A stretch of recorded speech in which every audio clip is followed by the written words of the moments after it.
Hey, it's Rosaire again from Bald&Balding. Welcome back to episode 6.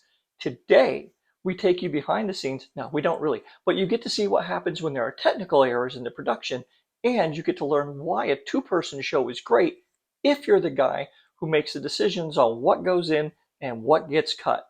Like the fact that this is the second time I'm doing this for the same reason that Mike's having to redo stuff this week, but you'll get to see his. Anyway, I hope you enjoy what we're talking about today. We're going back to Pittsburgh again. And as always, like and subscribe and leave us some comments. Let us know what we're doing well. And more importantly, let us know what we could be doing better. All right, I'll hand you off to Mike and enjoy the show. Take care. Okay. Hi, I'm Mike from Bald&Balding. I'm the one here today. Ro cannot be here. He's busy styling his hair. I'm the bald one, so I could come. We're here at the Pittsburgh Comic-Con, and I'm here today with Gregory A. Wilson, author of many books, including some academic ones. And Gregory, tell me about your works. So I am an author of, I teach speculative fiction, fantasy, and science fiction. I'm an author of those two. So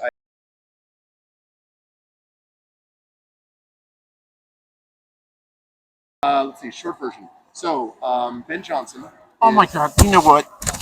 I'm gonna go ask directions to our next huge embarrassing failure. I have a microphone on. You're a huge embarrassing failure. What? Nothing. I'm sorry. That's okay. We're gonna have to repeat. That's okay.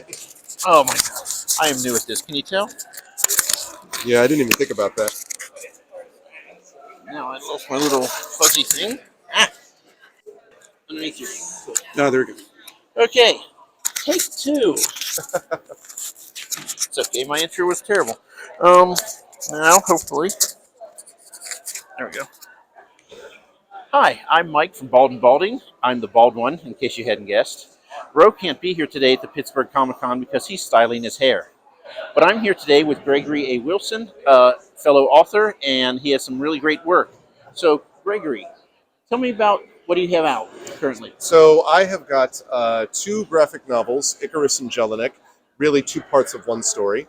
I have the first book of a trilogy called the Gray Assassin Trilogy. Books 2 and 3 are coming out next month and next year. Awesome. And then I have an academic book as well, and short stories in various places and things like that. These are all from a publisher called Athos Arts, which is a publisher out of Michigan. Award-winning, actually, Icarus and Gray Shade both won a silver medal at the IBPA, which is the Independent Book Publishers Association Benjamin Franklin Awards. So, yeah. Cool. So, tell me about Gray Shade. What is the setting for this book? So, Gray Shade is set in a city called Corel, which is loosely modeled after Renaissance Venice. The pitch line is, what if Jason Bourne were trained in 15th century Venice in the ways of sonic magic? He is an elite assassin who kills in the name of his god, and then he finds out about a third of the way through the story that maybe it's not what he thought it was, and the organization he once served is now hunting him. And so it's about, can he bring them down and escape himself? So, tell me about sonic magic. It is a term called sound shifting, and basically what it is the ability to manipulate sound and sonic power for your own ends. For example, if you're trying to infiltrate a room, you've got a guard facing you. One of the sound shifting techniques is to be able to knock on a wall next to you and basically throw that so that it's behind the guard, so they turn around, things like that. One of the items in the thing is called a chick-jack, which is basically two resonant stones that if you put one in the ground and you put one up by where you're surveying the area on a roof or something, when someone disturbs it, you will hear it up by you. So it's more subtle magic like this, because assassins are not about fireballs, they're about quiet. And things like that. I like that. It's the more subtle magic. I mean, if anyone who just comes in throwing fireballs, you're like, okay, I know how this ends. But Yeah, exactly. The subtle magic gives you much more room to play with. Right. And the idea is for them to be able to get in and out without people knowing what's going on. That's Right. the idea. And it makes them more human instead of superheroes. Yeah, that was also that too. Yep. So tell me about Icarus and Jelinek. So Icarus and Jelinek is from a story called The Longest Fall. It's about a young man, Icarus, who falls into the heart of a dormant volcano called Vol. It's a massive dormant volcano on another planet. And he meets Jelinek, who is a flame petal prospector, which is kind of like the source of energy down there, who lives basically by himself and with a two-tailed lava-resistant dog creature called a Solar, and his name is Rig.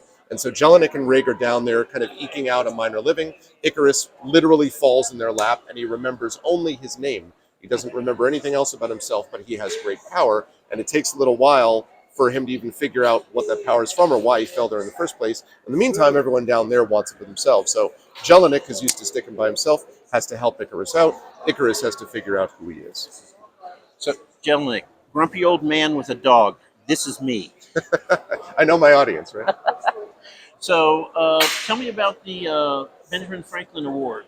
So the Independent Book Publishers Association is a major publishers association for smaller and independent presses, and they run an award which they've been doing for, I don't remember how long, many, many years, with a lot of different categories. And when you are named as a finalist, a bunch of people submit, and then they take the top 3. And so I was the silver medalist in that category for both Icarus and Jelinek. That was 2020, I think it was, that I got that award. And Grayshade just last month actually won it because it came out last year. So yeah, I'm excited about that. Cool. So do you do a lot of comic-cons? I do, although I actually do a lot more gaming conventions. Okay. Three Rivers I've been doing for a number of years, and my daughter and I, it's a way for us to hang out and come travel down here. We live up in Connecticut, so it's a bit of a haul. It's a bit of a haul. But we do. I'm a co-coordinator of programming at the Writers Symposium at Gen Con, so I've been doing that for many years, and I do a lot of those sorts of things: Gen Con, Reader Con, Farpoint, CanCon, World Fantasy, things that are sort of more pitched to that. But I do always like this because I like the vibe. I'm also a Steelers fan, so it works. There you go. Yeah. So where can we find you next? I am going to be next at ReaderCon, which is going to be in Boston. And after that at Gen Con, which is in Indianapolis, which has this huge writing track, which I recommend people go to if you like comics or anything else. And I'm going to be there. And I'm also online at GregoryAWilson.com. And we'll put all the contact information in the comments below. Gregory, what is coming after the Grayshade trilogy or tetralogy? Well, I have a manuscript that's called Winnie and Wormwood that is a middle grade manuscript, which I am currently got on submission. Other than that, I'm right now head down working on the final book in that trilogy. Right. Because I finished my trilogies. And that's called Heretic, and that's going to be out next year. So it's that, and then Winnie and Wormwood, and then I got lots of other ideas down the line, but I have to see what fires before I decide what to publish. Right. Yeah. And short stories all the time. Authors never have problems with ideas. That is never the issue. Getting people to read the ideas, that's the key. It's a time to finish and getting readers. Yep. That's it. Cool. Okay, well, thank you. Thank you, Mike. And hope you have a good show. Thank you. You too. Appreciate it. Cool.